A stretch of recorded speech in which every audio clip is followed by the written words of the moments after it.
Okay, so what did we do in the last session? So we have talked about the concept of work, we've talked about the concept of energy, then we talked about the concept of this work energy principle. I think we did this in the last session, right? Yeah, yesterday. We talked about work energy principle, that the work done by a driving force that is equal to change in kinetic energy plus the change in potential energy plus work done against resistance, right? This is one principle, that one equation that's used a lot in this topic. You need to keep this in mind. You need to understand what a driving force means, what resistance means. Both of them are not going to include weight. All right. Driving force is every forward force apart from weight. Resistance is every backward force apart from weight. Okay.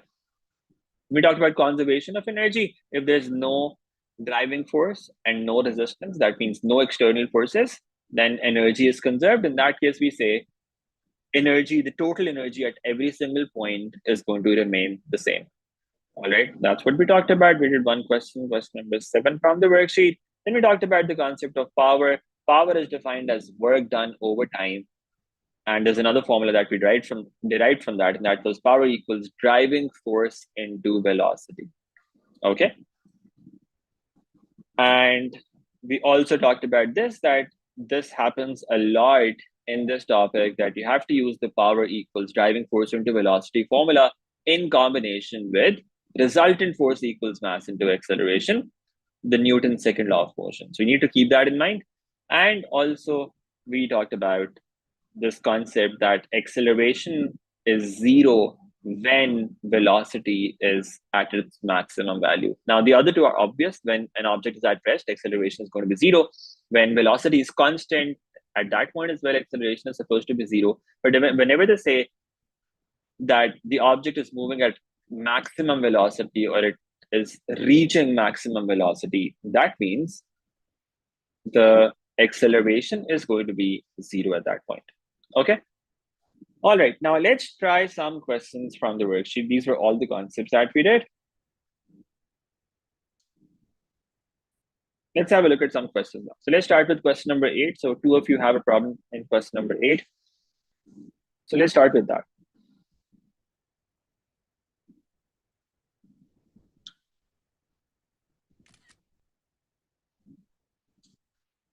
So it looks more of a kinematics question than work energy power. But let's do it. Question number 8 from the worksheet. So we have two particles, A and B. They have masses 0.3 kilograms and 0.2 kilograms respectively. They are attached to the ends of a light and extensible string which passes over a smooth fixed pulley. Particle B is held in equilibrium, it's held on the horizontal floor, and particle A hangs in equilibrium. Okay, so they are at rest initially. We have their masses given, they're given in the diagram as well. B is released and each particle starts to move vertically. Now, of course, the weight of A is more. So A is going to move downwards, B is going to move upwards. The particles begin to move with constant acceleration of magnitude A meters per second squared. We need to find the value of A. Now, how do you find the value of acceleration? We have all the forces that are acting on both the objects. Remember the connection between forces and acceleration. It's a simple and standard case of Newton's second law of motion.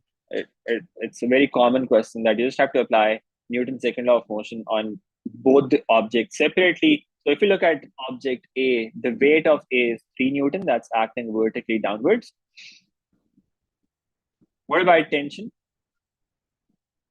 Tension is going to act upwards. Similarly, at B, 2 Newton is applying downwards and there's going to be tension upwards. Now, since when the objects start moving, A is going to be moving downwards and B is going to be moving upwards, we can apply Newton's second law of motion in both of those objects like this on A and B. Remember, A is moving downwards, so the downward direction should be positive for A. B is moving upwards, so upwards direction should be positive for B. Now, what's the forward force for A? It's 3 Newton, the weight of the object. Backward force is tension. Mass of A is 0.3, so that's 0.3 times acceleration. That's one equation that you have. You apply Newton's second law of motion on B as well. B is moving upwards. The forward force for B is T. Backwards is 2. So you say T minus 2. T minus 2, that equals 0.2 times A. You've got two equations. You need to find the value of A. You can just eliminate tension from this. Tension equals 3 minus 0.3 times A in the first equation. From the second equation, we get T equal to 2 plus 0.2 times A. Equate both of them. That gives you 3 minus 0.3 times A equal to 2 plus 0.2 times A. And 0.5 A equals 1. The value of A equals 2 meters per second square. That's the first thing that we had to do. We had to find the value of acceleration. This is the acceleration that we've got. Okay, 2 meters per second square. We just apply the Newton's second law of motion on both the objects one by one. All right, quite straightforward, the first part. Let's have a look at the next part now. Now it says particle A hits the floor 1.2 seconds after it starts to move and does not rebound upwards. Show that A hits the floor with a speed of 2.4 meters per second. Now A is moving downwards. It hits the floor after some time. After how much time? It hits the floor after 1.2 seconds. We need to show that A hits the floor with a speed of 2.4 meters per second. So we need to find the final velocity basically for A. So A is starting at this point. What's the initial velocity? Remember, they were held at rest initially, held in equilibrium. Initial velocity is 0. The time taken is 1.2. And acceleration is 2. You found that in the first part already. You can use constant acceleration formulas because this is constant acceleration. You can say A is 2. Time taken is 1.2. Initial velocity was 0. How do you find the final velocity? Which equation connects these four things? V equals U plus AT.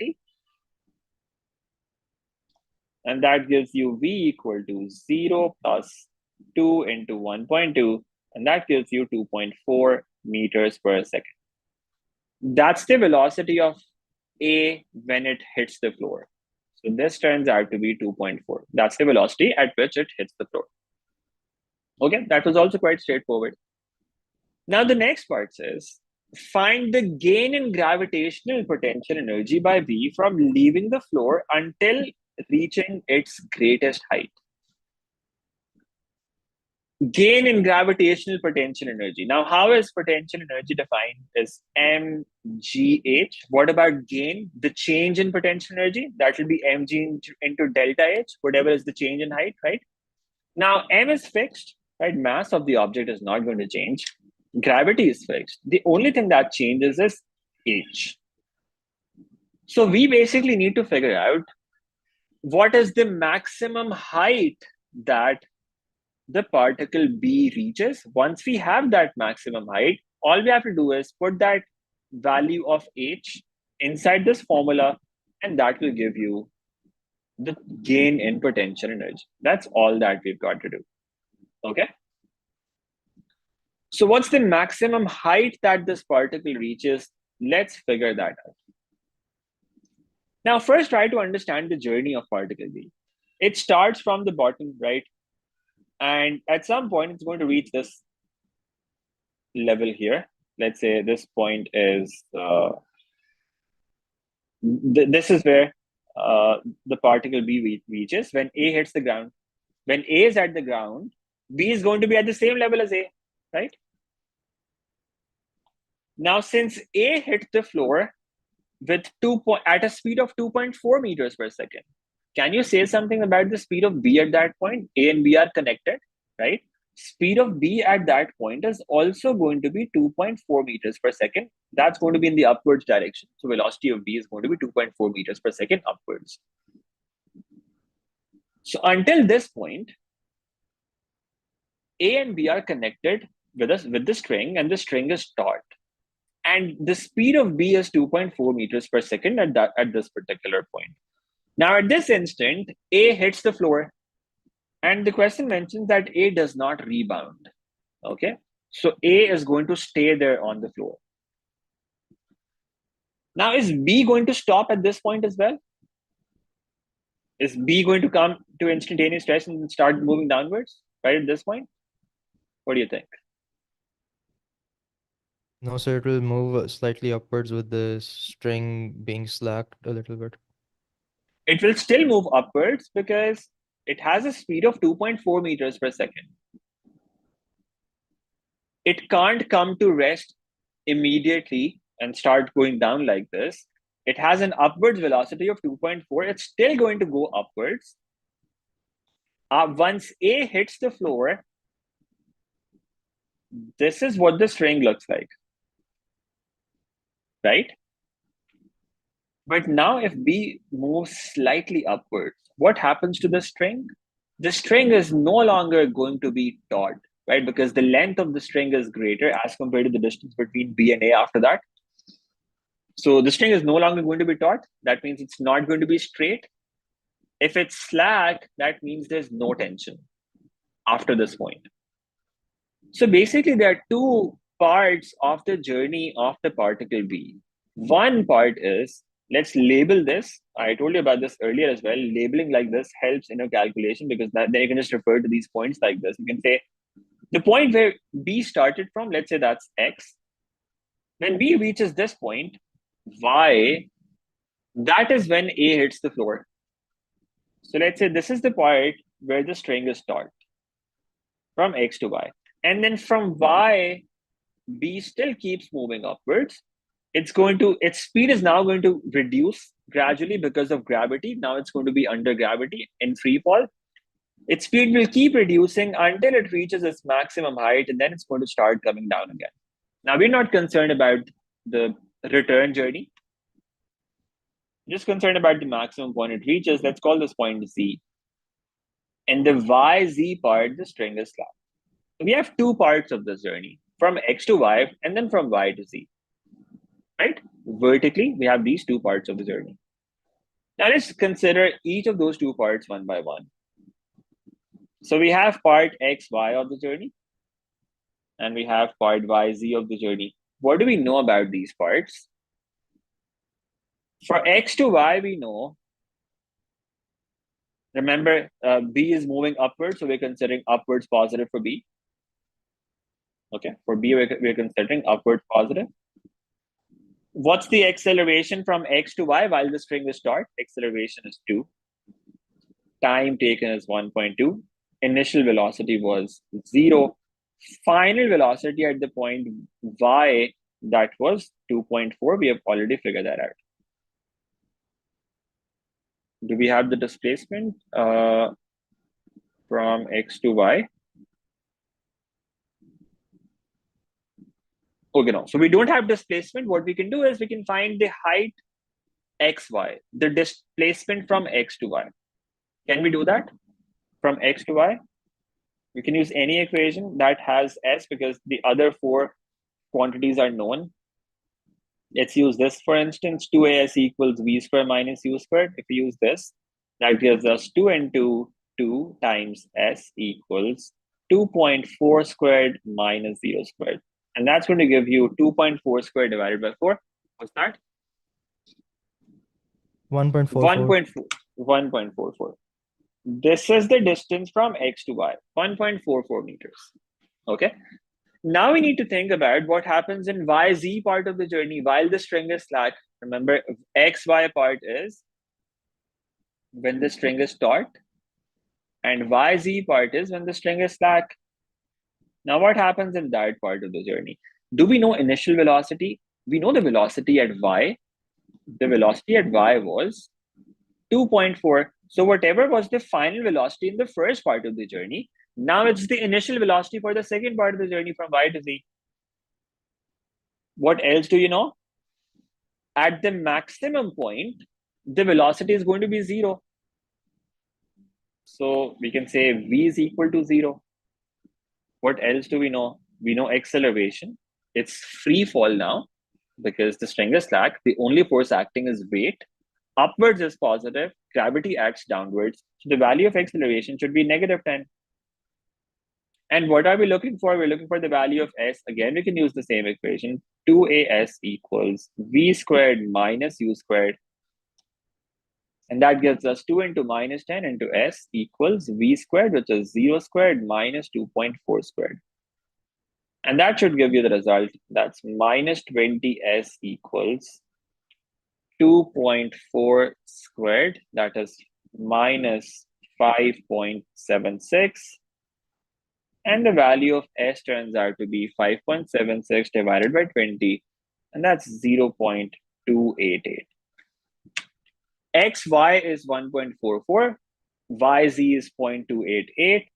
So the maximum height reached by B, what's that? 1.44 plus 0.288. You can see what that turns out to be.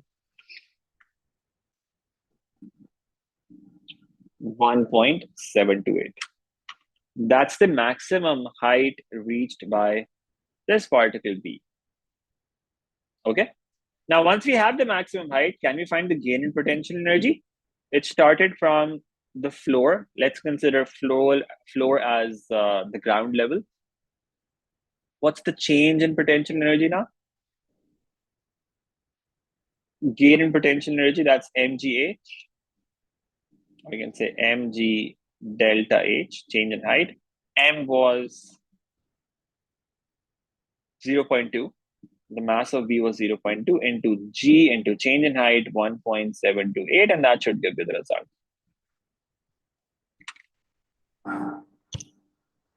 Okay, that's 3.456 joules. That is the gain in potential energy. Make sense? Any problem with this?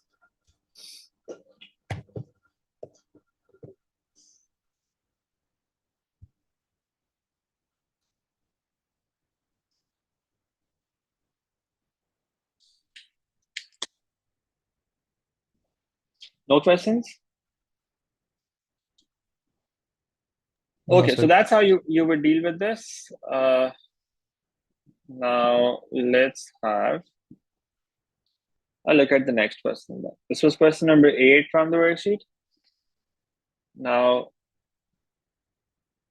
what's the next one?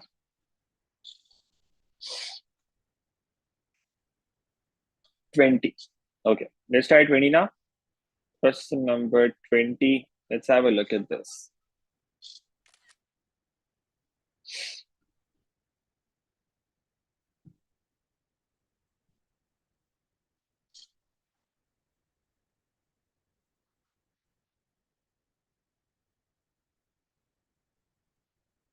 Okay, so this looks like a proper work energy power question. You have a cyclist and his machine. They have a total mass of 80 kilograms. The cyclist starts from rest at the top A of a straight path AB. So it starts from rest here. This is 0 meters per second. And freewheels, that means that he moves without pedaling or breaking down the path to B. So he goes from A to B without pedaling. So he's freewheeling. The path AB is inclined at 2.6 degrees to the horizontal and is of length 250 meters. Given that the cyclist passes through B with speed 9 meters per second, so the speed at this point B is 9 meters per second, that's given on the diagram as well. Find the gain in kinetic energy and the loss in potential energy of the cyclist and his machine. Hence, find the work done against resistance to motion of the cyclist and his machine. Okay, so there are 3 things that they're asking for: gain in kinetic energy, loss in potential energy, and the work done against resistance. Okay, let's start in order. What's the gain in kinetic energy? We started from 0 meters per second, reached 9 meters per second. What's the change in kinetic energy? You would say the change in kinetic energy is half into m v squared minus u squared. Right? You can do it directly like this. And that gives you half into m, mass of the cyclist and the machine, that's 80 kilograms. 1/2 into 80, v squared, that means 9 squared minus 0 squared. And that's going to give you change in kinetic energy. Okay. What does that turn out to be? 81 into 80 divided by 2. That's 3240 joules. This is the gain in kinetic energy, right? So they asked us for the gain. You can say the gain in kinetic energy, therefore, is 3240 joules. Now, what about the change in potential energy? How do you find change in potential energy? It's mg delta h, right? M is 80. G is 10. What about delta H? The change in height. That means vertical height. What's the change in vertical height? From A to B. We don't know that because we only know this distance and this angle. What we can do is we can use that to make a triangle like this. Right angle triangle. And find this height. Okay. Now, which ratio do we use? We have perpendicular and we have hypotenuse. We can use sine. So we can say sine of h equals, sine of, let's say h over 250 equals sine of 2.6 degrees. All right. So h equals 250 into sine of 2.6 degrees. That's what h turns out to be. Can somebody tell me what this value is? So h is 11.34. 11.34. Now, since the height is decreasing, if we were to find change, we would take height as negative here because it's decreasing. Change in height, that's decreasing. That's minus 11.34. So the change in potential energy in this case, what is that going to be? 800 into 11.34, and that's minus 9072 joules. That's the change in potential energy. But they asked us for the loss in potential energy. What's the loss in potential energy?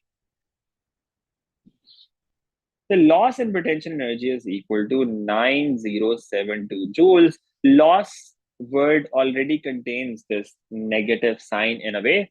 So loss would be 9072 joules like this. Now, I would recommend that you calculate the change first and then use gain or loss like they've used here. Because if you were to use these values later in some calculation, for change in kinetic energy, you have to use plus 3240 because that's increasing. For change in potential energy, you'll have to use minus 9072 joules because that is decreasing. So if the change is a decrease, you have to use negative. If it's an increase, you have to use positive. So that's why I would first recommend writing it down like this, and then you can write down the final result. If it's loss, you write it as a positive number at the end. And now it says, hence find the work done against resistance to motion of the cyclist. Now that should remind you of something. Change in kinetic energy, change in potential energy, and they're asking you to find the work done against resistance. Which equation connects all of these quantities? The work energy principle. Work done by driving force, that is equal to change in kinetic energy plus the change in potential energy plus the work done against resistance. Just have to input values in this equation. Work done by driving force. What would that be?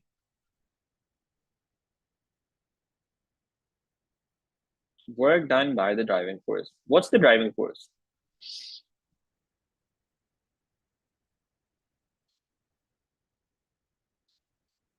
So there isn't any. There's no driving force because it tells us in the question, he is freewheeling. That means he's not applying any forward force. Freewheeling means it's just going down because of the weight of the cycle and his own weight. Because of that, the component of weight acting down the plane, because of that, is moving forward. But weight is not considered part of driving force. So we say the driving force is 0. Change in kinetic energy, that was 3240. Change in potential energy, that's minus 9072, plus work done against resistance, and that will give you the work done against resistance value. Okay, you can see what that turns out to be, 9072 minus 3240. That's 5832 joules. Okay, that's the first part of this question. Okay, let's have a look at the next part now. Now it says, the cyclist continues to freewheel along a horizontal straight path BD. So now the cyclist is on this path. He's continuing to freewheel. That means there's no driving force still. Find the gain in kinetic energy. Okay, no, sorry, I'm reading the wrong line. Yeah. He continues to freewheel until he reaches the point C, where the distance BC is d meters. His speed at C is 5 meters per second. You can see that on the diagram. The resistance to motion is constant and is the same on BD as on AB. So the resistance to motion is the same on BD as it was on AB. So resistance has not changed. Now remember, when we talk about resistance, we are not talking about work done against resistance. We are talking about the resistance force. The force is constant. Okay, the force is constant, not the work done against resistance. So when they say resistance is constant, that means the force resistance is constant, the one that has Newton as the unit.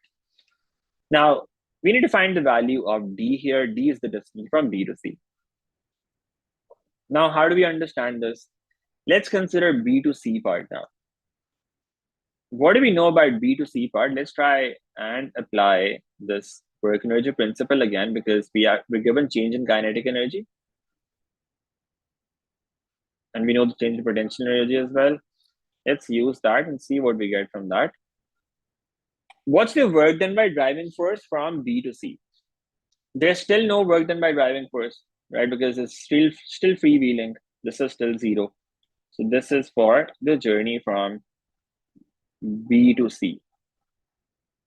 Okay, on horizontal ground. What about change in kinetic energy? His speed was 9, then it became 5. So it's reducing to 5 from 9. So you can say half into M, which is 80, into V squared minus U squared. V is 5, so that's 5 squared minus 9 squared. What about the change in potential energy? It's a horizontal surface now. From B to C, the road is horizontal. The path is horizontal. That means the height is not changing. If the height is not changing, the potential energy is also not changing. So there's no change in potential energy. We say this is 0. What about work done against resistance? Should it be 5832 as in the last case? No, sir. Is it 58? It's not. They told us that the resistance is constant. That does not mean that the work done against resistance is constant. Resistance is constant. Now, what we can do is we can use that, what they told us about resistance, to find the value of the resistance force somehow. Let's see how we can do that. From A to B, we know that the work done against resistance was 5832 joules. What was the distance from A to B? The distance was 250 meters. That was the distance traveled, or displacement from A to B, 950.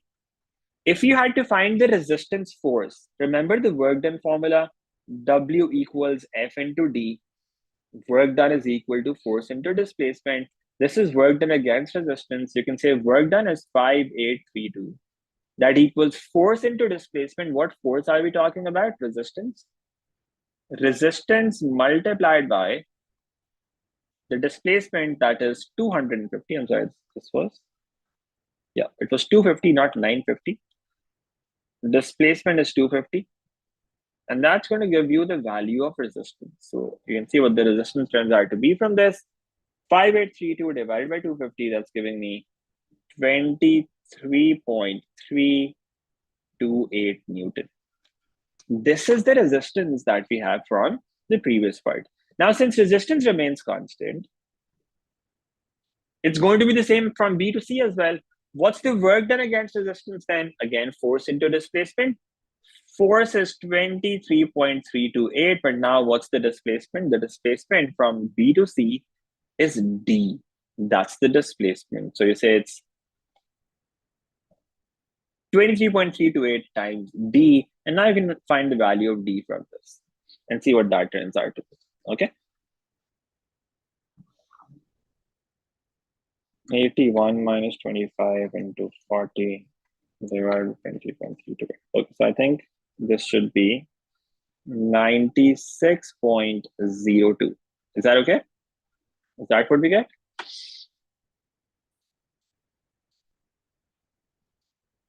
Yes, sir. All right, so that's the value of D. That's what we were looking for in the second part. Okay, now in the third part, it says the cyclist starts to pedal at C. So now he has started pedaling at the point C, generating power of 420 watts now. That's the power generated. Find the acceleration of the cyclist immediately after passing through C. So we need to find acceleration. We have power given. How do we connect power and acceleration? There's no direct connection. But remember what we talked about that day? Power equals driving force into velocity. That's used in common. That's used together with another equation quite a lot, and that's this one. You write that down. Power equals driving force into velocity. And you have resultant force equals mass into acceleration. You have power given. You can use that to find acceleration. Okay. Now, how can we do that? What's the value of power? 425 watts. So this is 425. That equals driving force. We do not know what the driving force is, I think. Yeah, so we don't know what the driving force is. Driving force into velocity. What about velocity? Now they're saying immediately after passing through the point C, immediately after that, what's the velocity at C? It's 5 meters per second. That means immediately after that, that means like a nanosecond after that. What's the speed? It's not going to change instantaneously to another value. The speed right after it crosses C is 5 meters per second. So when the speed is 5 meters per second, what's the driving force that we get from this? Remember, the situation is going to be like this. When the cyclist is moving forward, there's a driving force and there is some resistance. That's what it looks like. We can find the driving force using this. 425 divided by 5, that's giving me 85 Newton. And now we can say, let's use resultant force equals mass into acceleration to figure out what the acceleration should be. Now, at point C, what's the forward force? The driving force of the cyclist. Is there any other forward force? There's no other forward force. The weight is no longer acting in the direction of motion, and as in there's no component of weight acting along the motion. So we have driving force and backward force is just going to be resistance. So what do we say? Driving force minus resistance, that equals mass, which is 80 into acceleration. What's acceleration? Do we have acceleration? Actually, we need to find acceleration. Okay, so that's the information that we have. Now, we have the driving force already. We can put that here. That's 85.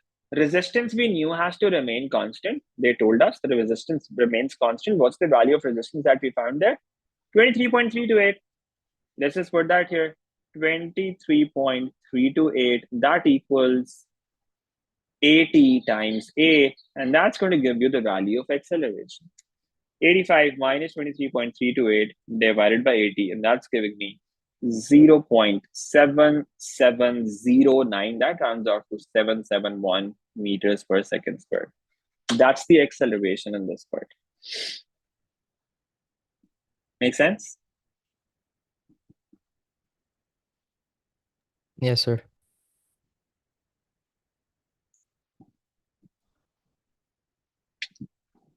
Any questions, anyone?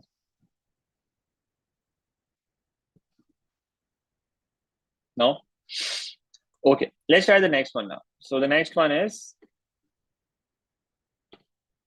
So question 26 was pretty similar to this, so we can skip that and do 30 instead.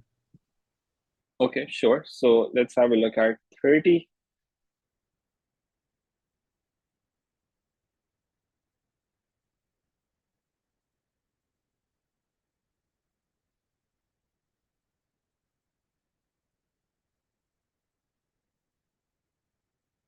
Okay, so let's start with 30 first, and then if we have time, we could have a look at 26 quickly as well.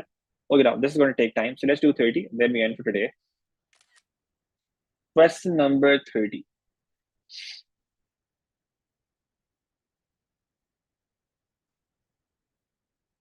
Tomorrow, we're going to discuss the concepts of momentum and Charlotte. Tomorrow means Friday, whenever we have our next class.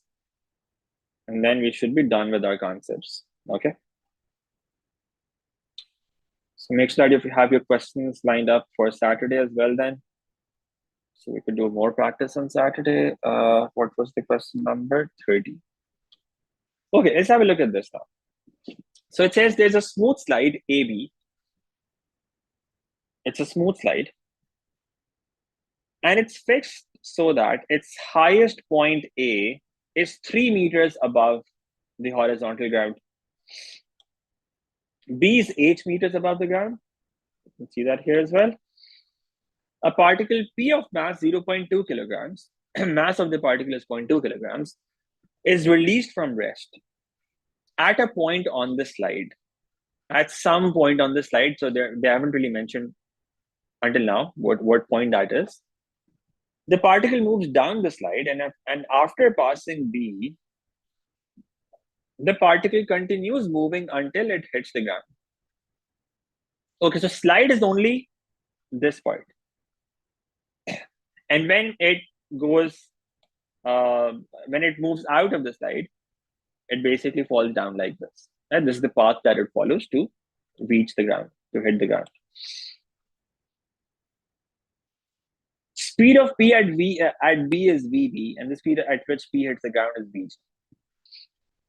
So this is VB, and this is VG. In the case when P is released at A, so one case is where P is released at A, it's given that the kinetic energy of P at B is 1.6 joules. Okay, so kinetic energy at this point, at the point B is 1.6 joules. In the case when P is released at A, so the particle starts from A. Now remember, it said that the particle is released from rest. So that means its initial velocity at the point A is going to be 0 meters per second. So it started from rest at A, and at B, its kinetic energy is 1.6 joules. That's the information that we're given. We need to find the value of H. That's the height of B above ground. That's what we are looking for. Now, if you think about this, do you think it's that case of conservation of energy? Do you think that's going to work here?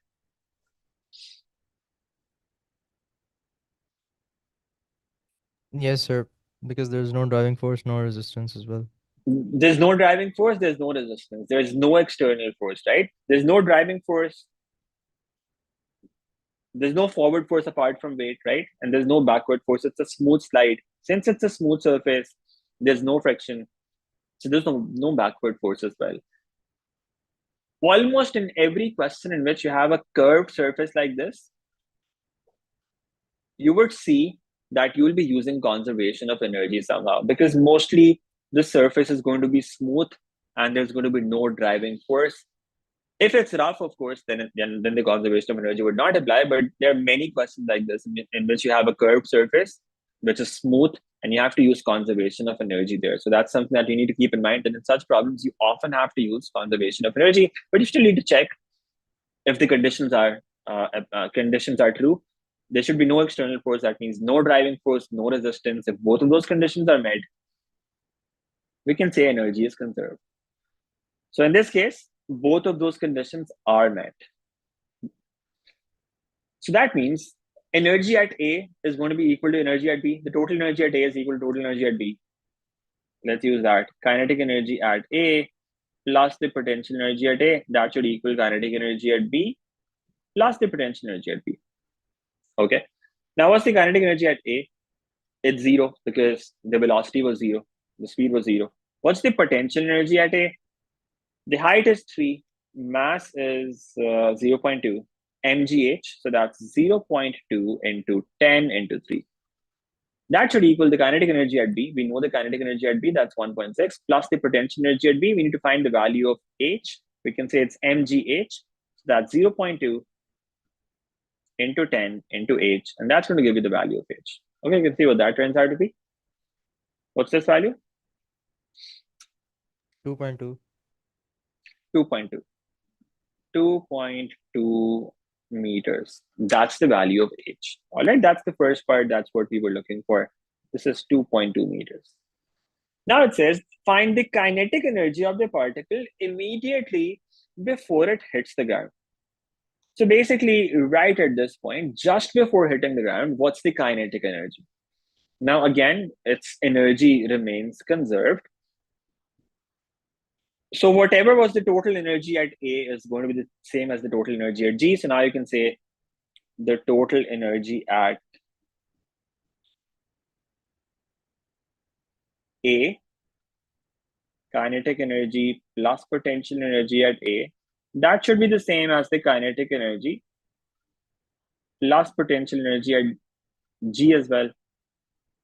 You could use B as well if you wanted. So any other point for which you have the information already. Now for A, we know that the total energy was 2 into 3, that was 6. That means 6 equals, at the ground, there's no height, so potential energy is going to be 0. So that's kinetic energy of at G plus 0, and that's just 6. Kinetic energy at the ground is 6 joules.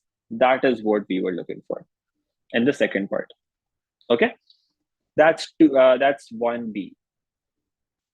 Let's have a look at the next one now. Now it says, find the ratio VG with VB, VG and VB ratio. What that means is ratio of this velocity with this velocity, VG and VB. Now we can actually find both of those velocities. We know the kinetic energies for both of them. Kinetic energy at B is 1.6 joules and kinetic energy at G is 6 joules. Now the ratio of kinetic energy is not going to be the same as the ratio of velocities, because velocity, the kinetic energy is given by this half into m, which is 0.2 in this case,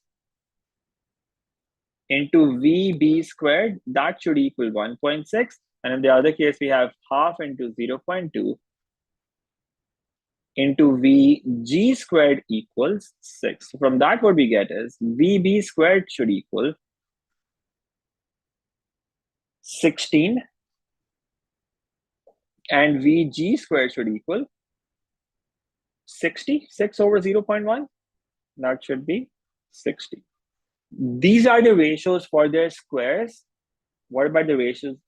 These are the values for their squares. What about the velocity values? This is 4 and this is going to be square root of 60. What were we looking for? This ratio, VG ratio VB.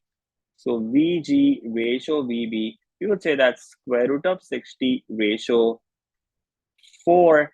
We could simplify this. Square root of 60, what's that? That's 2 under root 15.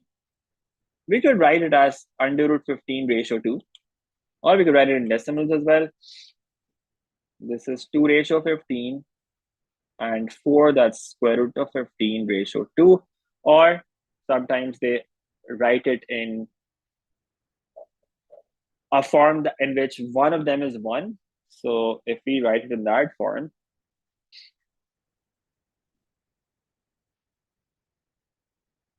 under root 15 divided by 2, that gives me 1.936 ratio 1. Or you could just leave it like this and that's okay. Make sense? Any problem with this? Part C? No, sir. Okay. Now let's look at part D now. In fact, I think it's part 2. Okay. Now it says in the case that P is released at the point X of the slide. So now P is released at the point X instead, which is h meters above the ground. So now it's released at X. Now, if it's released at X, remember it has to start from rest wherever it's released. So it says the particle is released from rest at a point on this slide. So now that the particle is released from X, its velocity at X is going to be 0 meters per second in this case. So now the previous case is no longer relevant. In the first part, it's clear, it clearly says in the case that P is released at A. So everything that you've calculated in the first part, that's no longer valid. Okay, that does not apply anymore. The value of H, the kinetic energy, the ratio, all of that is not relevant anymore. Okay. So you cannot use any information from the previous part now. Now, let me just erase this from here. Okay. So now it's released at the point X. It's 8 meters above the ground. It's given that VG ratio VB, we are given this ratio. This is 2.55. Find the value of capital H, correct to 2 significant figures. Now again, the velocity at every single point in this journey, the total energy at every single point in this journey should be equal, right? Total energy at X and the total energy at B and the total energy at G, they should all be equal, all right? Now, let me write that down.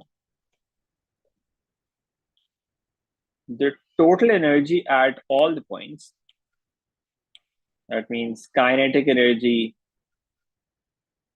at X plus the potential energy at X, that should equal kinetic energy at B plus the potential energy at B, and the ground was called G, so that's kinetic energy at G plus the potential energy at G. They should all be equal to each other. All right, they should all be equal to each other.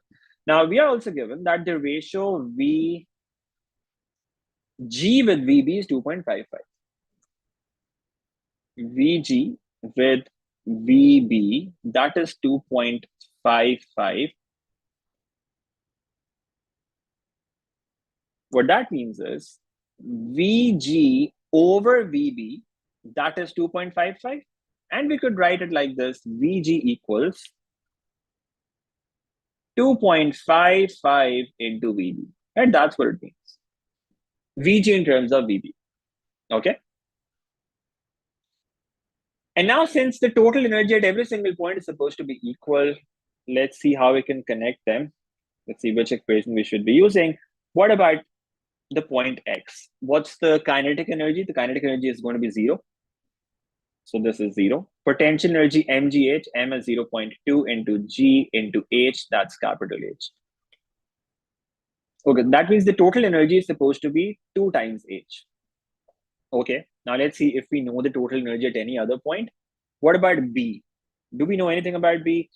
About B, we know that the total energy is going to be the sum of kinetic energy and the potential energy. What's the kinetic energy at B? It's going to be half into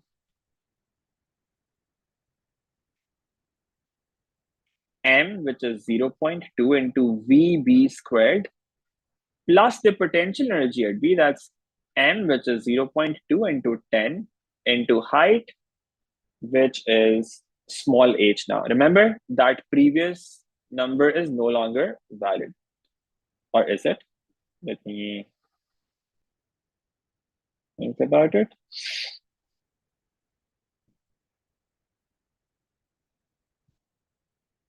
So the height wouldn't change of the Yeah, the slide, height so it wouldn't would change. remain Yeah, same. yeah, of course. So this the slide is not changing, of course. It's just that we're once releasing the particle from one point and then we're releasing the particle from another point.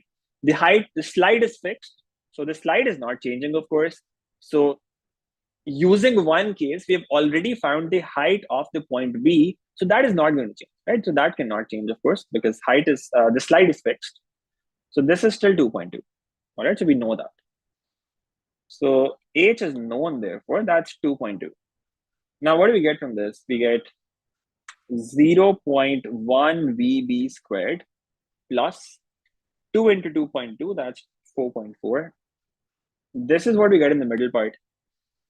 Now, if you use this equation, we have two unknowns. We have h and VB. And then we have this equation that has another unknown, that's VG. So we need another equation. Let's look at the last point as well and see what happens there. Kinetic energy at G and the potential energy at G, they should also be equal. Now, what's the kinetic energy at G? It's half into m, which is 0.2 into Vg squared. Potential energy at G, that's 0.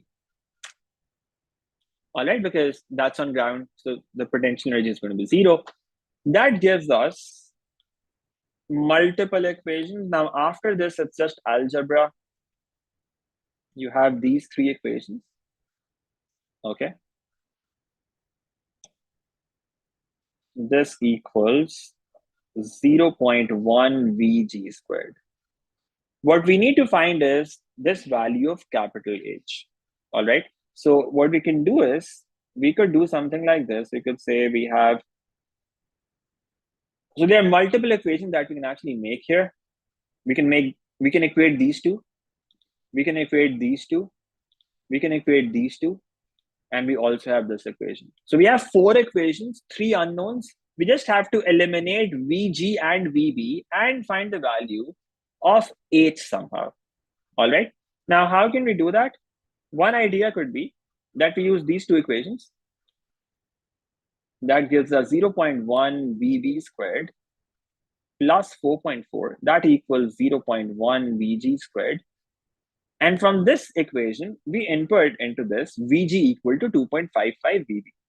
Let's see what that gives us. 0.1 Vb squared plus 4.4, that equals 0.1 into 2.55 whole squared. And that's going to give us the value of Vb.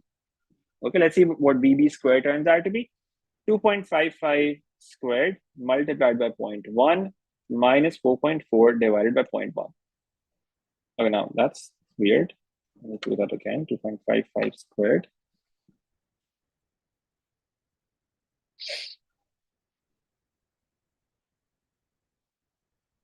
So it would be Multiplied by 0.1. 2.55 VB.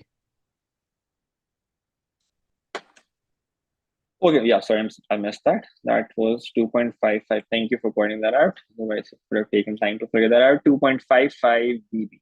Yeah, so I missed that there. VB squared, so it becomes 0.1 VB squared equal to, I'll just leave it like this for now, plus 4.4, that equals 2.55 squared into 0.1, and that's giving me 0.65025 VB squared. And let's see what that gives us. 0.65025 minus 0.1. 4.4 divided by the answer. VB squared is turning out to be 7.996. We can say that's almost 8. 7.996. That's VB squared. Okay. Now, once we have VB squared, we can just input this value directly in this equation now. We can use this equation now.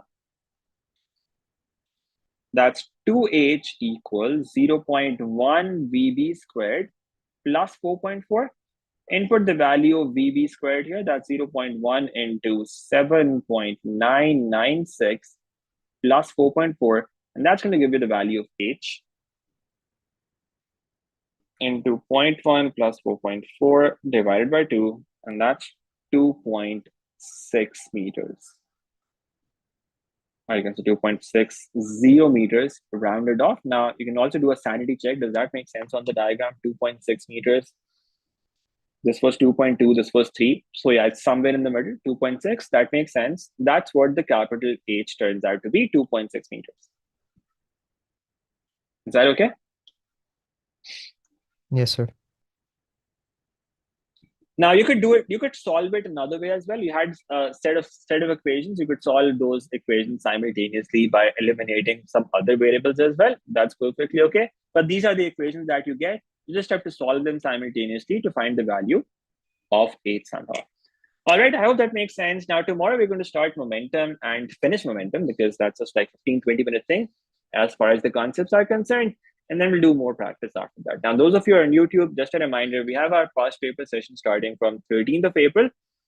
You can find the registration link in the description below. And you can also find the link in the chat box on this side. You'll find all the details about registration on that link. And if you have any questions, have a look at my Instagram. I've posted the answers to a lot of frequently answered questions like how many years of past papers we'll be doing, how many sessions we're going to have every week for each component, how many total sessions we're going to have, whether we're going to be doing complete papers or difficult questions only. So all of those questions are answered on my Instagram, also on YouTube. You can look at the community page where you can see the posts on my channel. All of those questions are answered. If you have any other questions, you can leave me a message on Instagram or WhatsApp. If you want any clarification, the early bird discount ends on 5th of April. So you have 2 days before that. And after that, the discount is no longer going to be there. You can still register, but the discount is only until 5th of April. All right, so I'll see hopefully some of you there. That's it for today. Any questions, anyone, before we end? No, sir. No? All right, so I'll see you again in the next session. Allah Hafiz. Bye.